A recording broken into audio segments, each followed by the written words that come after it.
Welcome back, everyone, to another episode of Grow Your Path to Wellness.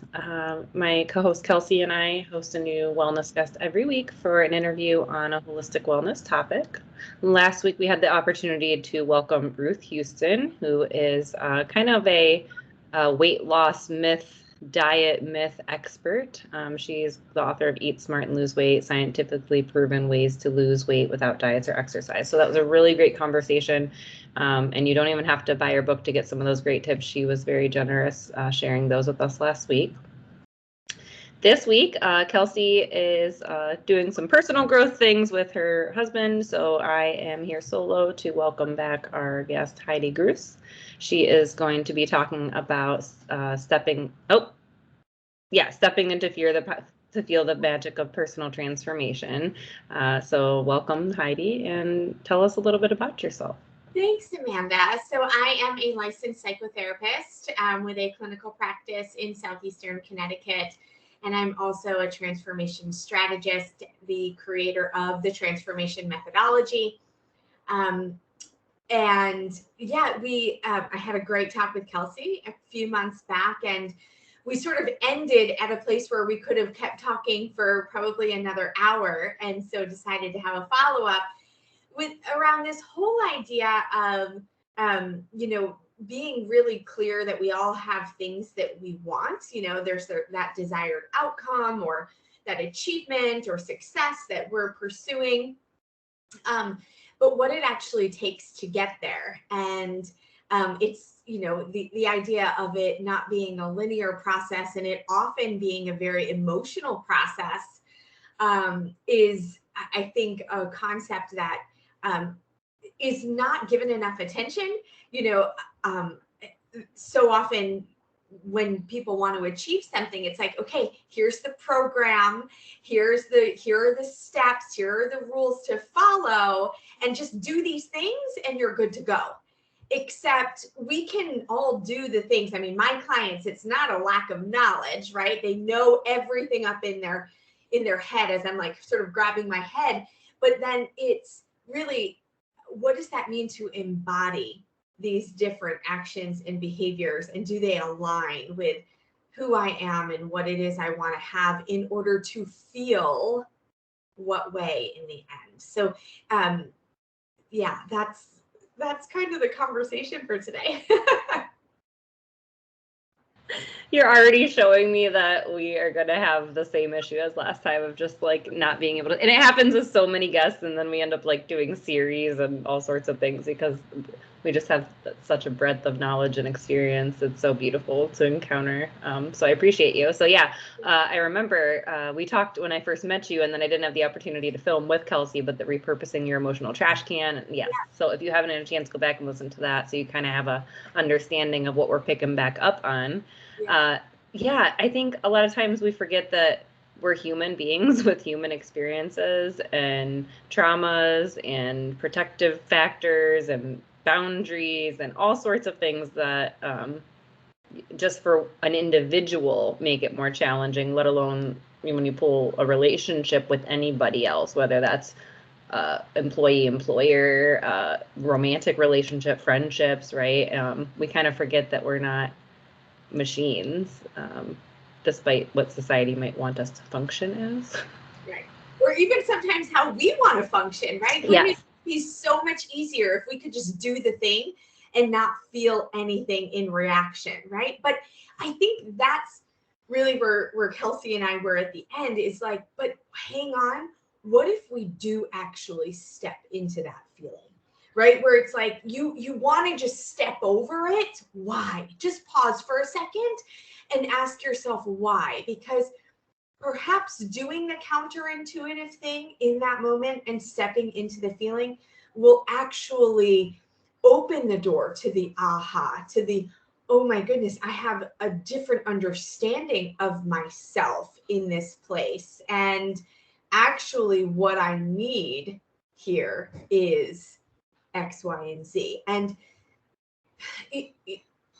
basic needs, I think we're all really clear on what it is. But then when we're trying to improve a circumstance in our life or move on to the next level, that really is a new territory for us.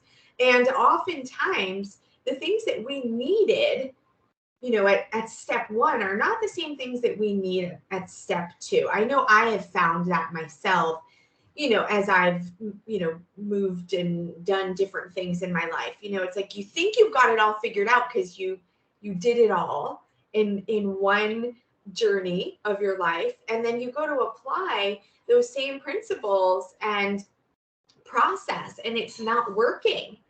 And you're sitting here, and it's, I think for me, as as a coach, as a therapist, I just want to reach over and grab my client and say, it's not you, you're not broken. We can't expect any one process or prescription, right, to work for every single person. Now you need to take this and make it your own. And that requires you to really step into your feelings, emotional feelings, physical feelings, and to help you navigate now this new process for yourself. Yeah.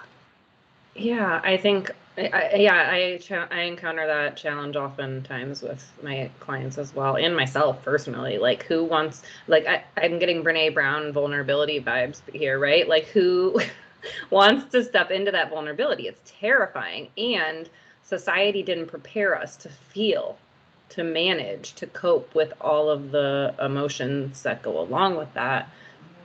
We're often encouraged, happy, joy, and anything outside of like those positive quote unquote emotions, we're told to push away or not taught how to manage or just ride out. And so that comes up, the fears there, along with all sorts of other emotions, traumas, whatever, memories, and our brain's like, nope, shut down. Even though you said logically in our front brain, we know what is the best thing to do. Our survival brain sometimes kicks in and is like, nope, feels scary, so we're just gonna hop back. Yeah, and in reality, that's what we've learned to do to survive, right? It worked, right? So all of these things that we do that are destructive or maladaptive, or that perpetuate avoidance and numbing, right? It's because it worked for us at one point in time. And so I think even just saying that aloud offers some relief to the clients that I'm working with. Just say, it's not, listen, you're doing this because it worked, right? But now it's not working anymore. So we need to disrupt this pattern. We need to interrupt it with something different to get to the other side. That's all this is, right? So yeah. Yeah, I always say every behavior has a purpose, and it's usually an unmet need. So what is the unmet need that we're trying to resolve? And I do similar things. I do a lot of inner child work, right? So allowing yourself to forgive yourself in that moment, like, this served me then, it protected me, and we're safe now. We don't need that tool right now. We're okay, kind of guiding through it. Yeah. So tell me more about this whole process of transformation, that might, like, I don't know, like an example of how that looks for a client, other than obviously we've said, stepping into the fear. Then what would be the next steps that they would be going through? Yes, and I think first it's recognizing that, when clients first show up, it's because there is a misalignment somewhere, right? And that's, even, a lot of us have had trauma. A lot of us have lived through adverse, experiences and things. And, but really this methodology applies to every circumstance in life, right? Because just look at the world around us, how fast paced everything moves, everything is externally focused, right? So it's really easy. Even look at the sort of very familiar life path, right? It's like you attend high school, you graduate, you move on to college, right? Only to kind of move on to some other type of advanced degree or certificate or something that you're going to get to not just get the job, right? Now it's like we've got to be at the top of our industry. We've got to move through that organizational, hierarchy all along, while finding a life partner and settling down and, building the home and having the 2.2 children and having some type of, quote unquote normal life, to present to the world to say, okay, I did it. I achieved here. Only I find, a lot of my clients coming to me, mid to late 30s, early 40s, right? Acknowledging I'm staring back at my reflection, wondering, who am I and how did I get here? Because the life path was validated and reinforced by everyone they were surrounded by, right? And then, sometimes it even goes beyond that. It's like our social group, dictates our interests and how we spend our time and how we're spending our money. And right. So very quickly, when we're living in this externally validated world, we find ourselves in misalignment, meaning we have moved away from really finding that quiet space, that stillness, to get really clear on what do I need? Who am I? What makes me feel good and brings about, those positive feelings of, abundance and joy and gratitude, right? And so I think the first step is really getting clear on who am I? What are the values? What are the things that are most important to me? And then what is that challenging in my current lifestyle now, right? So even just, a common piece of feedback, that I hear is, okay, now I've figured out that I'm working in a field that really gives me very little joy, very little fulfillment, but it's almost like it's too late, right? So there's this limiting belief of, but I'm, at this point to change everything, I've got mouths to feed and I've got a mortgage to pay or whatever. It's like, well, let's just pause for a second and really look at that story that you've written.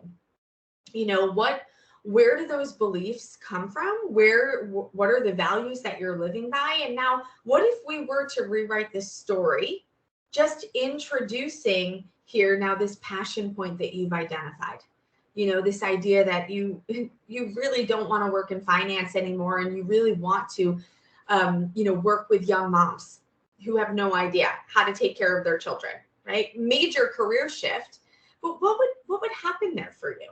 Because when we're in alignment, sometimes the things that got us going on one path no longer matter anymore. Maybe it was money. You chose a career path because of money, earning, salary, right? And now to live and be working from a place of fulfillment means I don't really need this money anymore. It's amazing how much we can simplify our lifestyle when what we're doing every day meets that need of being able to provide service or have influence on others. So that's the beginning piece. And, that can be a lot of work, depending on the types of defenses and things that a client presents with. But that's where I feel like marrying, my experience and education and, grounded in psychotherapy, can really benefit my clients, even, in the coaching world. Oh, absolutely. I definitely see that crossover. Oh, my brain just goes so many places in these conversations. As you were saying, who am I? Like I was about to mouth that or interject with that, because it's like we're like tumbleweeds.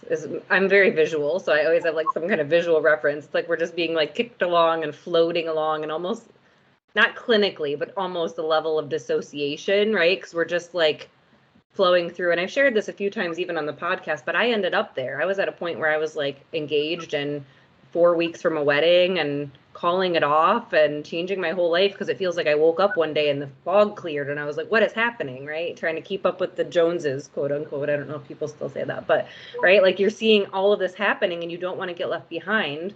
Right. Yet we've been so focused on these external things that we haven't been able to do the inner work to know, who am I? What is my identity? What do I value? To be able to base decisions off of that, right? And then the other thing that comes to mind is the grief that is often so missed, right? We think grief and we think death, but there is so much grief in our lives in points of transition and transformation even. You have to let go of those old thinking patterns and coping patterns. You have to let go of, you don't have to let go, but there's a level of acceptance and understanding of those things shifting into new perspectives and your expectation of what your life would be, right? Like you said, I thought I was going to be in finance and that would make me happy and I was going to have all the money in the world and we would be fine.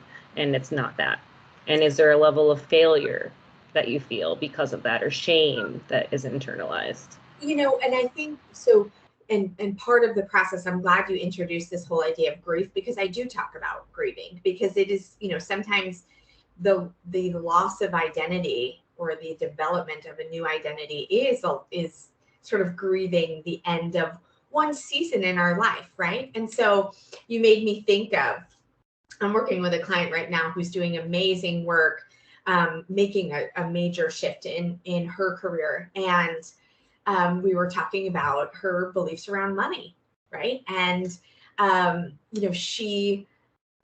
talk about quicksand, right? So a lot of times that misalignment is represented in sort of a quicksand lifestyle, where it's like you just feel like you're sinking deeper and deeper away from your authentic self. And so when she got really clear on, what she was looking to achieve now in her new career, and defining some of that by the salary she hopes to achieve and all of that, she went back to her mom and she was like, so this is what I'm going to do, and this is how much I'm charging my clients. And she got really negative feedback from her mom. And then she immediately, she's on my Voxer, like, oh my gosh, listen to what my mom said. And so I said to her, I said, you went back to the quicksand for validation.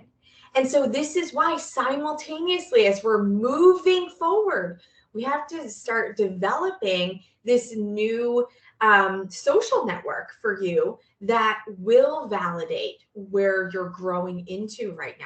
Because if you keep going back, to your old, supports that don't see eye to eye, your value system is different, you are going to walk away feeling like you're doing something wrong, or that you're off your rocker, now with what you're trying to do. And so don't go backwards, looking for that validation. You've got to step into, the people in your mastermind, or the people, your new colleagues at work. And that's where you need to go to see, to for that validation or for that encouragement and support. So, yeah. I'm just like trying to digest all of it, because it all is just hitting 100% for so many areas of my clients' lives and then personal experiences as well. It's amazing. Yeah, and it's these little clips, that happen in our minds, in the work that I'm doing with clients. It's like, we overcomplicate, we overthink, we overanalyze so much of what we're doing, when really it just comes down to very simple principles.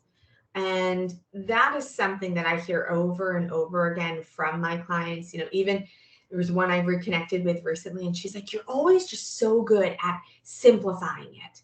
And it's like, well, let's just cut through all of these, it's like clutter. It's like the chaos, that we allow to come and, create distractions, or create that sort of, fog where we can't see it so clearly. But that's also why a coach and a therapist, they're so helpful, right? We can see what you can't see, and that's why we need them too, right? Because it could be like 6 feet in front of your face and you're just like, no, it's fine, everything's fine. The thing, I lost it as I was responding last time in the moment, because so many things were popping around and it came back. So Kelsey has taught me to do this values exercise with clients, and I love it. It's like, have them list 3 values of their own, 3 values of someone they admire, and 3 values of their parents. And I think I want to bring this up because people that are trying to transform and have a disconnect in values or belief systems with really important people in their lives, like their parents, oftentimes feel guilt, shame, especially if there's a codependency and an unhealthy emotional maturity there with parents, right? That can all come into play. So I try to say, like, you don't have to leave them entirely behind, but we have to learn who you go to for what type of support, right? Like I say, typically you're not going to talk to your parents about your sex life, right? That might be someone else you go to. So you have to learn the same thing. If you're continuing to get negative feedback and you're going for trying to get the same result, it's going to be a cycle of insanity. But you might align with like something like, I don't know, kindness, or animal loving. I don't know, just like all whatever the value is that you do align with your parents, pour into that one. Right? You can still have a connection. It doesn't mean you have to cut people off entirely because they're toxic, right? Unless that makes sense for you. Right.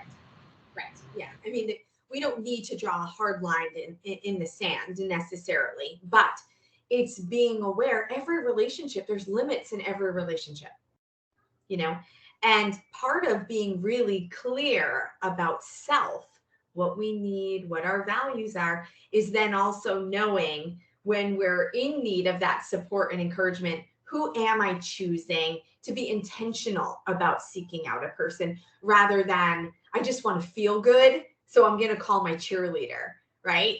Because yes, it feels good to feel good, but when we're looking to make movement, sometimes we need to hear the thing that we know we need to hear, right? So we have to be able to lean into that, right? And to seek out and ask for that kind of a help. Yeah, be willing to be uncomfortable. Yeah. And the visual always comes to mind where it's like your comfort zone. It's like a circle and it says your comfort zone, and then way outside of the comfort zone over here is a tiny little circle that's like where the magic happens. And I'm sure you come up with this, a lot in your work with clients. Like we do things when we're uncomfortable all the time. I mean, we were talking a little bit about, your experience in motherhood, right? And it is the best example. Parenting is the best example, because it's forever changing. I mean, even you think you've got it right. Your mom and you've got the 6-month-old, and then you're like, okay, I'm doing this again at 1, and then at 18 months, like, because it changes so rapidly. And even now, I've got 3 daughters and they're all at different stages. And I'm like, oh yeah, the teenager is not the same as the 9-year-old. It's like worlds apart, right? And we are different. We are growing and evolving, whether we are intentionally doing work or not. We're different people. We're growing up, even though we're quote unquote adults, we're growing up with them. Right. Yeah. Right. And so leaning into that, seeing ourselves as sort of the creator of our experience rather than, maybe a victim, or maybe, a whatever label you want to put on yourself. It's like you have an opportunity here.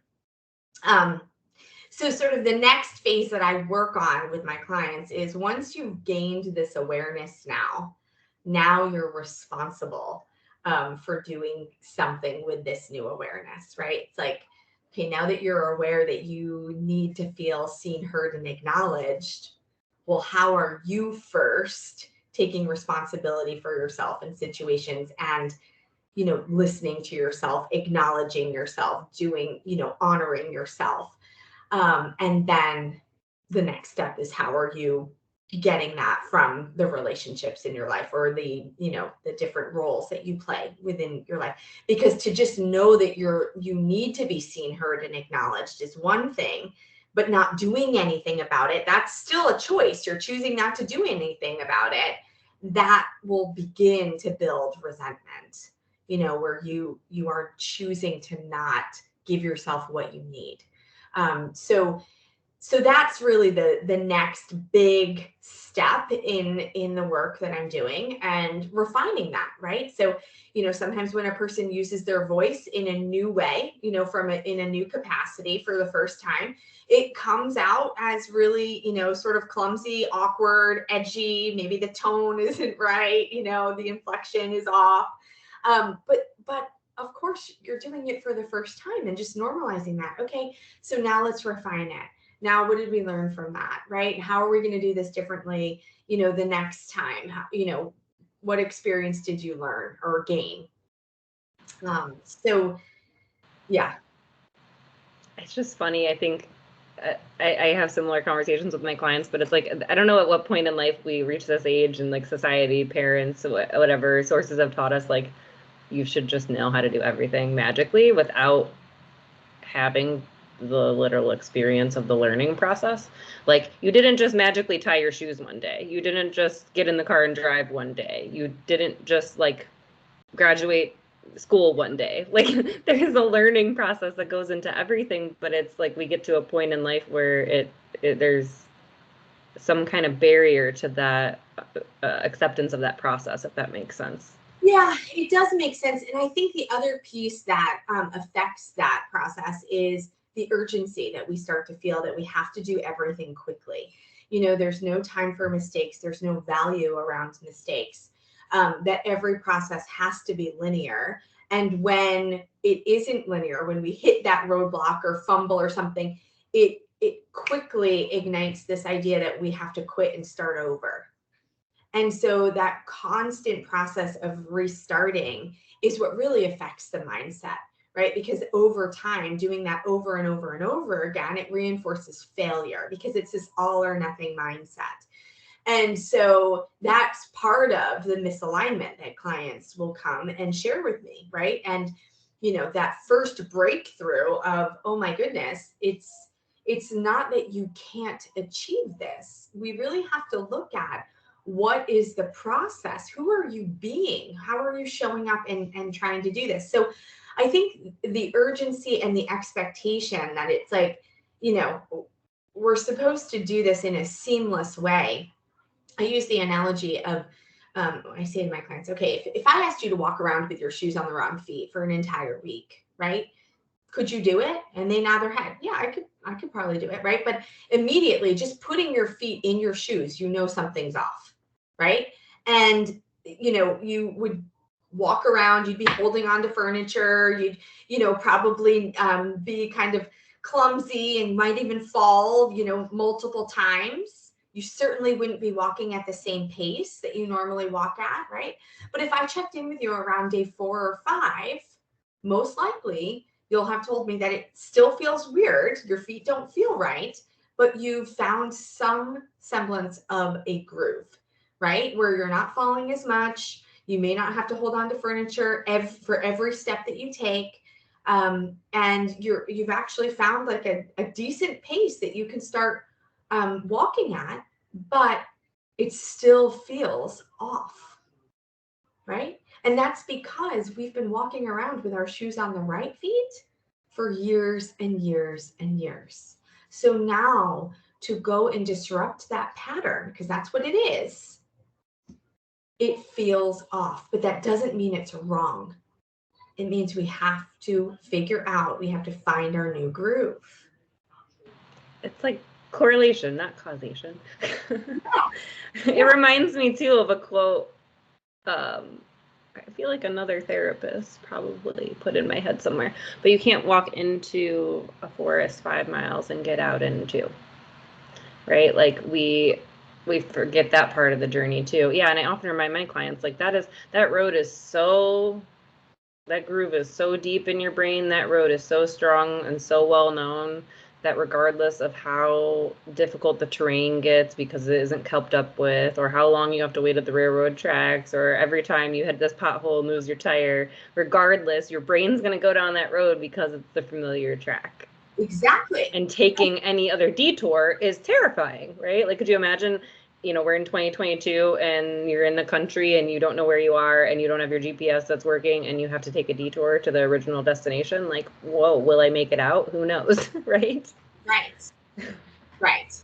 So now when we talk about navigating this new terrain, of course, there are going to be new feelings that come up, right? And just like we were saying, walking around with our shoes on the wrong feet feels like something's off or something's wrong.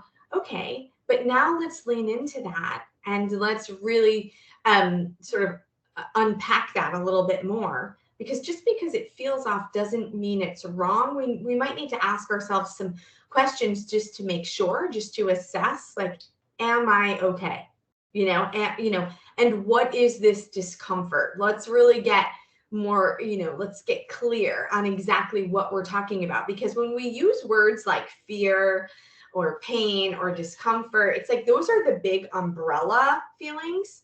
When we go beneath that, it's like, well, what is this really, what is the button that's really getting pushed? Is it something about, am I feeling betrayed, as I'm, moving on and advancing myself.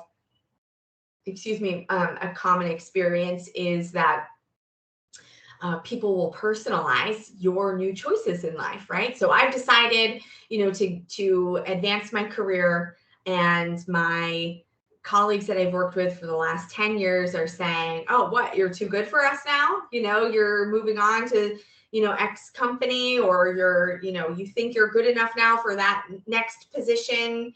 And all your equals at the, your sort of counterparts are saying, "You think you're better than me?" Like that. And it's like, well, so it's bringing up some feelings, right? Where now you're sort of questioning your decision based on their reaction. Well, let's lean into this a little bit, because perhaps this has nothing really to do with you at all. This is just their process in getting comfortable with your new choice now. And feelings are temporary. Their feelings are temporary. Your feelings are temporary. Let's give them time, space, and opportunity to work through this. In the meantime, how are you working through what this feels like? Sort of some of the hurt, maybe, that these people who used to show you so much support are now not cheering you on anymore. What is that all about? And it's always bringing us back to a more foundational pattern, just and this is where I'm trying really hard not to open up another can of worms here, but this is where it's like we have to accept, when we're on a growth path in life, the work is never done. The work is never done. Just when we think we've worked through that betrayal that we went through in childhood, right? If that's where the pattern stems from, it's like it swoops back in and represents itself to us. But the lesson is different now at this point in our life, because our experience is different. Our toolbox in dealing with it is different. Our sense of self is different. So don't see it as this major trigger that's going to send you back to the quicksand. This is, okay, what do you know now? This is actually a beautiful moment to show you everything that you've learned, and now how you can quickly move on, right? Much more quickly than you did maybe the first time when you went through dealing with feelings of betrayal. That makes sense? The word opportunity has been floating in my brain since we were talking about the past and the discomfort of taking the new path. It's like asking yourself, what can I gain from this? What are the opportunities here? And something I regularly do with my clients is a decisional balance. I literally have them write it in front of them so we can see it, and then I have them write like ST and LT next to all of the things they come up with for short-term and long-term to help them identify, right? Like, yes, you're going to have to rip the Band-Aid off, and that's going to have to hurt in certain things, in discontinuing relationships and leaving a job, and whatever those decisions are. And what are the long-term benefits? The short-term consequences, like discomfort, like you said, it's a temporary feeling, but what is that future going to look like because of that decision? Right. And so moving people, when they're in that sort of contemplative place, right? It's like that can serve you for only so long. Yes, it's important to be reflective and intentional, and we gain that from taking time, right? To gain clarity.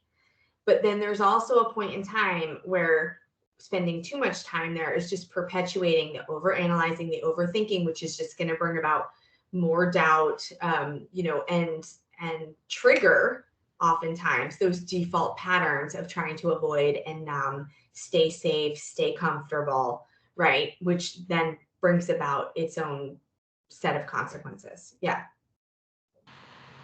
Awesome. Okay, is there any part of the process that we are still missing that you work through your clients with? Did we get to all the steps?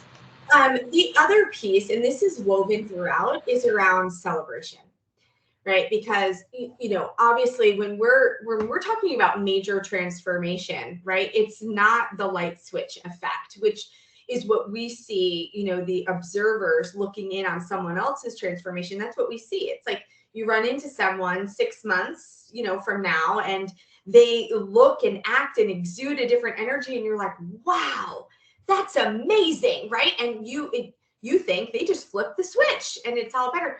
Whereas really they've been, consistently working, making, simple, small refinements day in and day out to achieve this larger, sort of leap forward.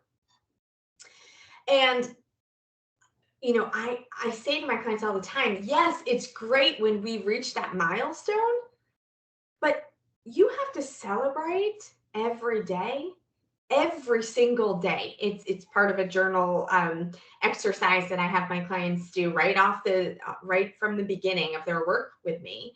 But you have to find something to celebrate that just shows a shift in even thinking, right? Even just a decision you've made, a thought that you've had in reaction to something that's happened. You have to celebrate those small, simple progresses in order to really stand in the pleasure and gratitude for the big achievement that you're ultimately working towards. Because this is how you get really close to yourself, and you begin to you become that number one validator of your experience, right? And the celebration process is really turning the methodology inward. And that's where we want it to be, because we want to offset where it's always been about the external. So the celebration piece, I think, is the last piece that I really want to highlight here. So these are the primary principles to being able to actualize this transformation.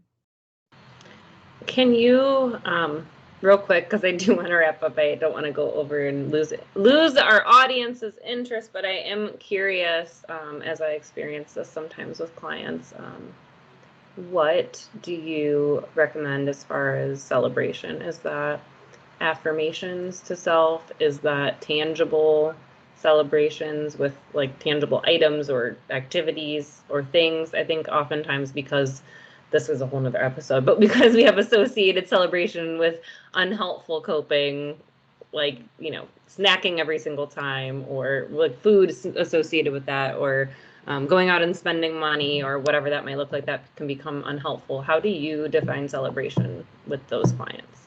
Early on in the process, I do talk about indulgence as, it doesn't mean giving into something like some sort of vice or something, right? But it's really about indulgence in terms of nourishment, right?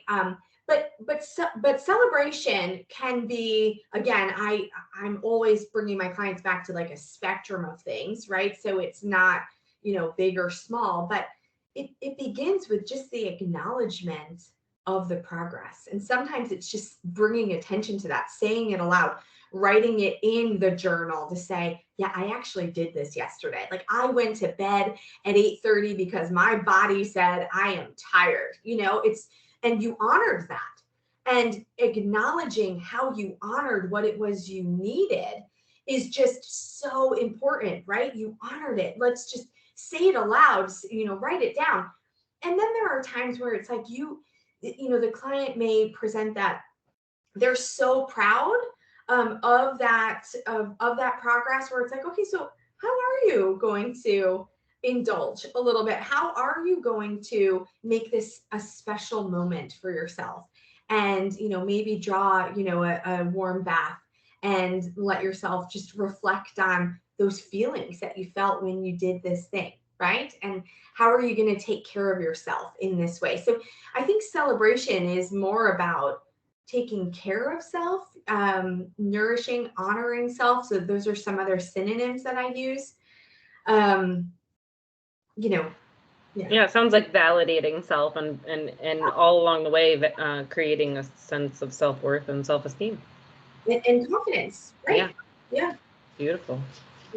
Oh, it's always good to have you here. We're going to have you back for another topic soon. Yeah, we always ask our guests if there's a mantra or last parting words or a resource or tool that you want to offer to our audience. Yeah, so what I would suggest is, if anything that I'm saying is resonating with you and the methodology feels right, schedule a breakthrough call. Go to my website, HeidiGruss.com. I'm assuming you guys probably put things like that in the show notes and what have you, but schedule a time and let's let's really lift up the blinds and shine the light on that blind spot and allow the breakthrough to happen, because it's typically not a major shift that needs to happen in life. It's just, you know, bringing light to the thing that is in the way.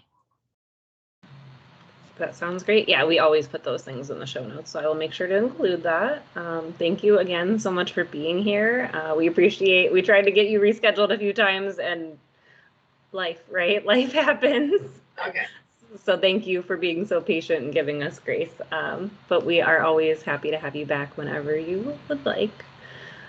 For everyone else, thank you so much for tuning in, and we look forward to seeing you back again next week. We are going to be welcoming Kate Watt. We love TikTok. We're going to be welcoming Kate Watt from TikTok. Her topic is still to be finalized, so I think it's going to be financial wellness related. Very excited to hear more about that.